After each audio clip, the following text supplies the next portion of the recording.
Bismillahirrahmanirrahim. Assalamualaikum warahmatullahi wabarakatuh. Selamat pagi, salam sehat tanpa narkoba. Alhamdulillah berjumpa lagi bersama saya Eka, penyuluh narkoba ahli muda Badan Narkotika Nasional Provinsi Maluku Utara. Dalam program kita yang beberapa waktu ini sempat tertunda, hari ini kita hadir kembali dalam WOD, waktunya obrolin drugs.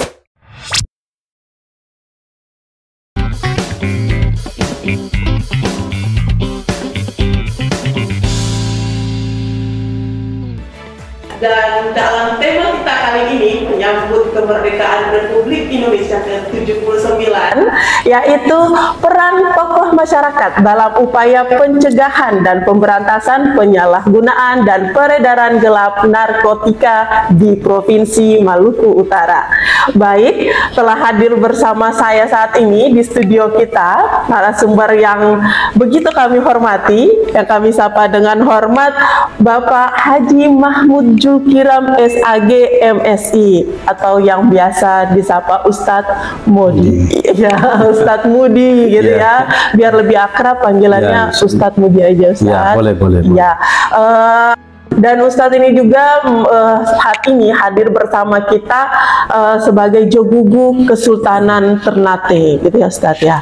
Ya, Assalamualaikum Ustadz. Waalaikumsalam warahmatullahi wabarakatuh. Ya, bahagia Ustadz sampai sini? Alhamdulillah sehat. Sehat? Lancar-lancar, aman-aman. Kalau kita di BNN tuh menanyakan bahagia ke hari ini? Berarti jawabannya? Bahagia sehat tanpa narkoba. Masya Allah. Jadi kalau udah sehat, otomatis insya Allah bisa bahagia Ustadz ya. Insya Allah. Ya, Ustadz, saya nih sebagian besar pendengar kita yang nontonin kita nih tidak semua asli Ternate. Bahkan orang Ternate pun kadang masih agak tidak familiar gitu ya dengan istilah-istilah adat kita gitu ya. Jogugu. Jadi Ustadz bisa nggak ceritakan sedikit Jogugu ini apa gitu dan perannya itu apa sih gitu? Oh ya, makasih. Sekedar saya menjelaskan, memang selama ini orang lebih tahu selalu memanggil Jogugu. Jogugu itu adalah istilah dalam struktur adat di Kesultanan Ternate.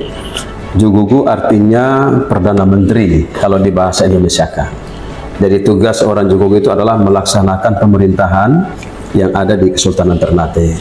Jadi dulu Ternate itu adalah sebuah negara besar sebenarnya. Nah, makanya seorang sultan, di bawahnya itu ada seorang Jogugu, yang artinya Perdana Menteri yang melaksanakan tugas pemerintahan. Nah, nanti Jogugu itu dibantu oleh yang namanya Johukum Swasio, atau dalam Indonesia itu disebut dengan disebut dengan Menteri Dalam Negeri. Nah, terus ada juga namanya Johukum Sangaji. Nah, beliau itu adalah Menteri Luar Negeri.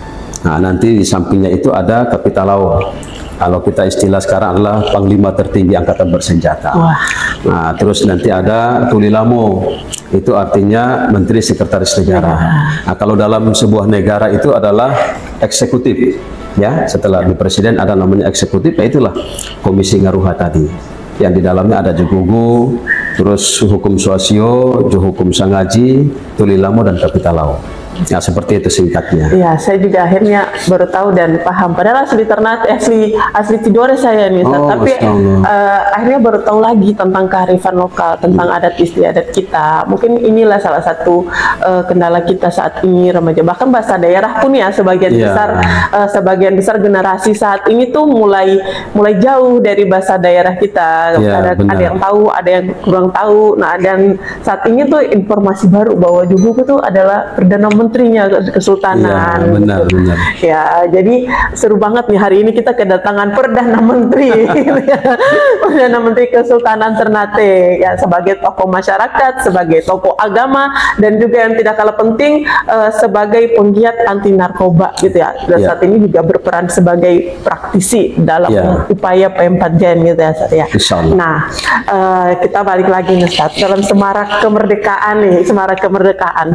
Tentunya isu isu-isu yang berkembang saat ini tuh sangat banyak, Ustadz. Narkoba, climate change, mau isu kemanusiaan, dan semuanya itu memiliki keterkaitan satu sama lainnya, Ustadz. Nah, sebagai tokoh masyarakat, tokoh adat, dan seorang praktisi dalam upaya pencegahan dan pemberantasan penyalahgunaan narkoba ini, Ustadz nih, apa nih yang perlu kita improve, yang perlu kita tingkatkan untuk mempertahankan kemerdekaan kita, baik itu di wilayah Maluku Utara orang yang saat ini dan secara globalnya gitu, Ustaz. Silahkan. Ya, kalau kita berbicara tentang narkoba saat ini luar biasa. Ini sudah sulit untuk kita mau bendung. Karena setiap saat kita menyaksikan di televisi beberapa usaha yang mana narkoba itu dari berbagai cara untuk masuk ke Indonesia. Nah, kita juga tidak bisa menolak seperti itu karena memang perkembangan zaman yang terlalu berubah. Nah, tapi yang terpenting dari kita sekarang adalah bagaimana menguatkan generasi kita. Ya, pendidikan itu dimulai dari membangun karakter anak itu dari rumah tangga kita, itu yang paling terpenting. Kita ajarkan kepada mereka tentang apa itu narkoba, sehingga pemahaman anak tahu bahwa narkoba seperti apa dan dampaknya seperti apa. Itu harus kita mulai dari rumah tangga kita, anak-anak kita yang kita didik. Karena banyak cara sekarang, versi narkoba sendiri itu kan sudah mulai dengan caranya masing-masing. Ada yang berbentuk permen, ada yang mungkin kita kenal pertama itu kan mungkin ada sabu, ada apa namanya obat-obatan, tapi sekarang sudah berbentuk seperti permen, dan ini paling mudah dan itu masuk sampai pada lingkup dunia pendidikan anak. Nah, di sekolah-sekolah itu mereka tawarkan, ada seperti kalau orang bilang sekarang permen goro ya. Nah, itu saya tawarkan, padahal di dalam itu kalau kita lihat itu ternyata mengandung narkoba. Bagaimana anak diciptakan supaya ada semacam kecanduan terhadap sesuatu. Nah, seperti tadi permen, terus dia meningkat lagi. Nah, ini kewaspadaan yang harus kita tanamkan. Apalagi kita dalam komunitas, dalam masyarakat adat khususnya ini kan dulunya sangat menjaga hal-hal seperti ini, dan itu dianggap adalah hal yang tabu. Makanya dalam kehidupan orang Ternate sebagai masyarakat adat, ada kita kenal dengan filsafat masyarakat Maluku Utara khusus untuk orang Ternate, itu adalah adat matoto agama matoto kitabullah matoto jo Allah Ta'ala. Nah, ini menjadi penting dalam kehidupan masyarakat kita, bahwa setiap adat, tradisi, budaya, nah, itu bersumber dari agama, dan agama sendiri itu bersumber dari Al-Quran. Al-Quran itu bersumber dari Allah Subhanahu wa Ta'ala. Jadi kapan sebuah tradisi, sebuah adat itu bertentangan dengan ajaran-ajaran agama, maka dengan sendiri dia ditolak. Nah, makanya salah satu upaya kita mencegah dengan beredarnya narkoba yang semakin luar biasa di kalangan masyarakat kita, maka ada tradisi-tradisi yang diudahakan seperti sogam. Itu dilakukan doa untuk negeri, untuk kampung, itu biasa ada tradisi kita. Terus di masjid-masjid yang berbasis adat, nah, seperti Masjid Sultan, terus Sigi Heku, Sigi Cim. Nah, ini masjid-masjid tertua yang ada di Ternate, khususnya di Kesultanan. Itu ada tradisi setiap saat kapan ketika sholat itu dibacakan doa tolak bala. Nah, ini juga bagian dari bagaimana kita mencegah tadi segala musibah, segala ancaman yang datang. Nah, ini kita lakukan. Nah, jadi memang kalau untuk narkoba sendiri ya ini memang luar biasa. Nah, itu perlu kita harus mencegah bersama-sama. Harus kita satu komitmen, harus bersatu padu. Tidak boleh pemerintah sendiri. Kita mengharapkan masyarakat sini tidak menggunakan narkoba atau jauh dari narkoba. Tapi kita mengandalkan hanya dari BNN susah. Kita mengandalkan dari kepolisian juga susah. Kita mengandalkan dari kejaksaan susah. Tapi sini butuh peran masyarakat. Nah, untuk apa? Mengatakan say no to drugs. Nah, akan tidak untuk narkoba. Dari mana? Dari yang terkecil, yaitu keluarga. Nah, makanya peran orang tua ini sangat dibutuhkan. Kalau keluarga sudah bisa, insya Allah anak-anak kita bisa menjaga dirinya. Nah, saya kira seperti itu. Ya, jadi Ustadz benar-benar bahwa satu ajaran yang diajarkan itu selalu mulai dari adat kebiasaan di rumah kita, bagaimana keluarga dan orang tua menjadi tolak punggung gitu, misalnya gitu ya, sebagai tiang. Gimana orang bangun rumah nih Ustadz, harus ada tiang dasar fondasi yang kuat dulu, baru ke depannya bisa berjalan dengan baik gitu Ustadz. Nah selanjutnya nih Ustadz, kita kan kenal nih orang nih masyarakat Ternate, Maluku Utara khususnya nih Ustadz, kebanyakan payo balalian gitu, istilahnya balalian, ada orang meninggal datang balalian, pakoro gitu ya. Nah di situ ada cenderung pengaruh-pengaruh dari individu-individu tertentu yang kayak punya power, kayak di sini ada ko A, ko B gitu, ada ci A, ci B gitu. Kayaknya kalau mereka yang menggerakkan itu semuanya cepat geraknya. Anak-anak tuh bisa mendengarkan dan bisa langsung melaksanakan apa yang diperintahkan oleh individu tersebut. Nah gitu. Nah dalam pemanfaatan ya, dalam perspektif tokoh masyarakat ini ada dampak positif dan negatifnya juga nih Ustadz ya. Bagaimana dari kampung-kampung adat ini, apalagi sekarang kan banyak sekali tren-trennya gitu ya. Anak-anak kalau salah ngikut dikit aja pasti tersesat nih Ustadz. Bagaimana kita bisa memanfaatkan koko ini di dalam kampung-kampung ini agar bisa terarah dan tercapai tujuan kita dalam upaya P4GN ini Ustadz? Ya, kalau memang di tengah-tengah kehidupan masyarakat kita, tadi disebutkan tadi ada semacam ko, artinya panggilan untuk orang yang dituakan, untuk laki-laki ya. Kalau ci itu orang yang dituakan bagi yang perempuan. Mereka ini juga memang memiliki peran penting dalam struktur masyarakat kita. Itu ketika ada sesuatu masalah, selalu diminta pendapatnya. Coba tolong kok bagaimana solusinya. Dan setiap apa menjadi ucapan itu selalu diikuti oleh masyarakat, terutama anak-anak generasi muda nih, selalu ada yang dituakan. Tapi dalam perkembangan yang kita lihat saat ini, ada juga beberapa orang yang memanfaatkan ini karena dia sebagai orang yang dituakan, sehingga kadang-kadang ada hal-hal yang negatif juga ketika dia lakukan. Contoh, ketika orang sementara kerja, kata dia ada lilian, ada orang mau kawin, betul, kumpul. Tapi anak-anak itu kadang-kadang sekarang kita lihat, kita tidak menafikan ya, dengan kondisi yang terjadi di kita saat ini. Ada nilai-nilai yang sudah tergusur, ada nilai-nilai yang sudah mulai hilang. Seperti anak-anak sekarang itu kalau bari bekerja, kalau tidak ada minuman itu tidak semangat. Minumannya nih minuman apa? Nah, minuman air itu mineral? Contoh sekarang ini dulu air mineral ya, aqua bening ya, tapi sekarang harus ada aqua kabur. Aqua kabur. Tahu aqua kabur? Kalau saya bilang sekarang orang punya istilah aqua kabur, sekarang orang itu seperti cap tikus. Itu yang paling murah meriah saat ini, yang gampang didapat, murah tapi memabukkan. Nah, kadang ini kita saksikan di masyarakat kita. Ketika ada acara hajatan, ternyata siapa di balik itu? Ya itu tadi orang yang kita tuakan tadi, dan tidak bisa menjadi contoh. Tapi ada juga yang sosok yang kita tuakan dan bisa menjadi contoh teladan bagi generasi yang lain. Ya, selalu mengingatkan tidak boleh tentang bahaya minuman, bahaya narkoba. Makanya saya ingin sampaikan bahwa sebenarnya peranan tokoh-tokoh masyarakat, tokoh-tokoh adat di setiap kampung ada, itu sudah ada dari dulu. Kita kenal ada namanya Fanyira. Fanyira itu orang yang dituakan dalam masyarakat. Jadi kapan ketika ada kegiatan hajatan-hajatan masyarakat seperti orang sementara orang akan menikah atau sunatan atau mungkin ada duka seperti orang yang meninggal. Nah, ini selalu digerakkan itu oleh Fanyira, orang yang dituakan itu. Karena dia juga sebagai contoh. Jadi kapan dia mengarahkan masyarakat di situ, maka orang akan mendengarkan. Nah, kita punya, kalaupun nanti ada terjadi persoalan dalam masyarakat juga di sebuah kampung, kita punya keamanan. Namanya apa? Namanya kapita. Nah, jadi sebenarnya itu kesultanan sudah atur sampai pada tingkat bawah. Ada namanya kapita, ada namanya Fanyira. Bahkan dalam tempat yang lebih besar ada namanya sangaji.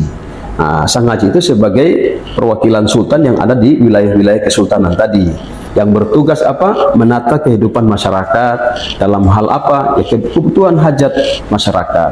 Nah, termasuk juga dengan Fanyira sebagai orang dituakan dalam kehidupan masyarakat di situ. Kapan ada hajatan, kapan ada masalah, mereka selalu diminta pendapat. Nah, terus ketika di satu tempat juga mungkin di kampung-kampung adat kita ada terjadi persoalan, apakah salah paham, apakah ada bentrokan antara sesama masyarakat. Nah, di sana ada kapita yang punya tugas untuk melaksanakan keamanan kenyamanan di tempat itu. Jadi memang kalau kita melihat kondisi masyarakat adat kita itu sudah tertata luar biasa. Nah, cuma sekarang dalam perkembangan saya bilang tadi ada nilai-nilai yang tergeser di sana. Ada sudah salah memanfaatkan dengan kondisi ketika orang itu sudah dituakan, harusnya dia banyak mengajak pada hal-hal yang positif. Nah, tapi ternyata ya tadi saya bilang ada yang ajak, ya kalau dalam bahasa agama ada jalan yang ke kanan, ada jalan yang ke kiri lah. Kita tidak bisa menafikan. Karena kapan ketika anak-anak itu duduk, andaikan fungsi itu dia jalan, maka dia akan mengatakan, kenapa kalian di sini? Ayo bubar, dan bubar. Tapi ketika ada yang dituakan di situ, orang juga merasa, loh kenapa ada di situ? Nah, makanya dalam hal ini ya kita tetap sebagai tokoh agama, sebagai tokoh masyarakat, sebagai tokoh adat punya tugas yang sama, yaitu bagaimana melarang setiap anak-anak kita, siapapun dia. Nah, kita harus punya kepedulian. Kalau bukan kita, siapa lagi? Kan tidak mungkin kita biarkan mereka seperti itu. Harus ada tanggung jawab, rasa bertanggung jawab atas negeri ini. Terus kedua, yang tadi sebagai orang yang dituakan, yang punya tanggung jawab tadi, ya dia harus mengingatkan kepada generasi-generasi kita. Tetapi keberadaan mereka juga memang sangat dibutuhkan, kayak saya bilang tadi. Kapan satu orang ini dia mengkoordinir, semua orang akan ikut. Nah, seperti itu. Ya, luar biasa. Jadi ada Fanyira, ada Kapita, ada Sangaji, dan Sangaji. Ya. Jadi lengkap sebenarnya. Ya, nah, secara konvensional lengkap, Ustaz. Ya. Tetapi untuk menggait gitu ya, untuk menjangkau lebih luas lagi masyarakat ini. Jadi tidak cuma masyarakat adat. Saya rasa bahwa kesultanan ini tidak hanya milik masyarakat adat atau kesultanan, tapi seluruh masyarakat yang ada di Maluku Utara ini. Nah, benar. Itu untuk jangkauan lebih luas. Apakah dari kesultanan kesultanan juga punya akses media sosial, jadi ada semacam informasi-informasi yang dibagikan melalui laman-laman elektronik seperti itu, Ustaz? Ya, kalau kemarin itu kita punya ada namanya Gamma Parada, ada TC, tapi lebih banyak pendekatan pada masalah-masalah budaya, ya. Nah, tapi kita dalam beberapa tahun kemarin kita sudah bentuk tadi tim penggerak anti narkoba yang kita relawan anti narkoba. Itu bahkan luar biasa ketika dikukuhkan oleh Pak Jenderal Budi Waseso pada saat itu di Kesultanan. Ada kurang lebih sekitar 100 orang relawan yang kita lakukan. Ini salah satu upaya kita. Dan bahkan di Kesultanan Ternate sendiri kita kemarin ada pelatihan sekaligus terkait dengan masalah anti teroris. Nah, kita lakukan itu karena Kesultanan sekarang itu kita membuka diri. Kita tidak tidak hanya terfokus pada masalah budaya, masalah adat. Kita hidup pada zaman kekinian, di mana sekarang ini zaman selalu bertransformasi, selalu ada perubahan. Ya, kita harus menyesuaikan dengan zaman. Kalau tidak, kita akan ditinggalkan. Nah, makanya termasuk dengan salah satu tadi ada relawan-relawan anti narkoba yang kita lakukan. Ini juga menjadi sebuah upaya kita bagaimana untuk mengamankan kantong-kantong adat, masyarakat adat kita yang ada saat ini. Yang saya katakan tadi, orang sekarang itu sudah mungkin di rumah itu orang tua bisa lihat kita, tetapi yang jadi masalah ketika di luar rumah, ini yang bermasalah. Nah, makanya tadi para relawan inilah yang kita kita bentuk dan kita sebarkan di seluruh lapisan masyarakat adat kita yang ada untuk saling mengingatkan. Ya, pertama yang jelas amar ma'ruf nahi munkar, ya, itu penting itu kita lakukan seperti itu. Ya, Ustaz, luar biasa. Jadi benar-benar Kesultanan ini paket komplit gitu. Jadi bisa menjangkau secara umum dan secara khusus gitu ya. Jadi lingkar dalam, lingkar luar semuanya bisa. Ada tambah satu. Satu juga menjadi sebuah agenda kegiatan oleh Sultan Ternate. Salah satu adalah Dorugam. Nah, ini juga penting. Kapan ketika kegiatan Dorugam itu dilakukan? Kemarin kita sampai ke Halmahera, Pak Sultan turun, sampai ke Halbar, sampai ke Halut, kita ke Morotai. Ketika seorang sultan turun, itu dia membawa misi. Misinya apa? Ya tadi, misi untuk masyarakatnya. Ya, diantaranya tadi mengingatkan terhadap masyarakat, bagaimana kita hidup untuk harus saling menjaga keutuhan, menjaga silaturahim. Terus yang kedua, bagaimana kehidupan masyarakat ada di tengah-tengah kehidupan pemerintahan juga seperti apa, di mana juga menjadi hak-hak wilayah masyarakat adat itu diingatkan. Karena itulah salah satu bagian dari bagaimana perhatian kesultanan terhadap masyarakat. Nah, cuma yang ada saat ini ya memang kita tidak seperti pemerintah ya. Iya. Nah, pemerintah memang kalau mau dilihat ya segala sesuatu difasilitasi. Nah, kita di kesultanan ya lillahi ta'ala saja. Kalau memang itu ada kapan hajatan ya itu semua kembali dari kita juga. Nah, mungkin ada yang memberikan apa namanya sumbangsi untuk sebuah kegiatan, ya bantu kegiatan, ya kita laksanakan bersama-sama seperti itu. Ya, jadi secara tidak langsung nih Ustadz, kan kita juga masih dalam rangka Paskahan nih, Hari Anti Narkotika Internasional. Kalau tema tahun ini kan masyarakat bergerak gitu ya, melawan narkoba gitu. Jadi secara tidak langsung dari Kesultanan ini sudah melakukan suatu langkah-langkah taktis untuk masyarakat bergerak, mendorong masyarakat bergerak dan bersama melawan narkoba gitu ya, sebenarnya. Gitu ya. Cuman mungkin itulah ya kita kurang akses keluarnya, sehingga informasi ini nih kayak orang mesti bilang apa sih tugas dari Kesultanan, ternyata di belakang layarnya tuh banyak sekali agenda-agenda dalam rangka menyelamatkan generasi bangsa ini, khususnya di Maluku Utara itu sendiri nih Ustadz. Nah, jadi benar-benar satu core value yang harus tetap kita jaga dengan kearifan-kearifan lokal yang kita punya nih Ustadz.